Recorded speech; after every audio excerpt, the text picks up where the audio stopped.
Tiniyak ni Vice Governor Third Alcala na hindi mapapagod ang pamahalang panlalawigan sa pagdadala ng serbisyo sa mamamayan kahit pa nasa malalayong lugar ang mga ito. Ayon kay Vice Governor Alcala, hindi na kinakailangang pumunta ng sinuman, lalo na ang mga barangay official na mangangailangan ng tulong ng pamahalang panlalawigan at ng sangguniang panlalawigan.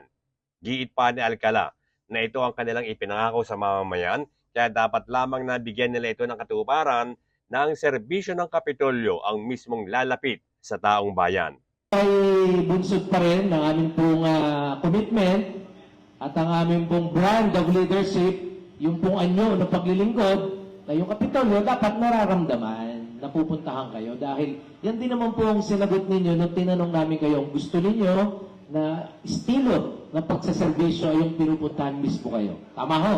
Hindi mo kami mapapagod maglingkod sa inyo. Sabihin lang po ninyo sa paanong paraan, anong maaari pa namin maitulong. Pag nagkakaisa kasi, mas madali kong tumulong sa inyo.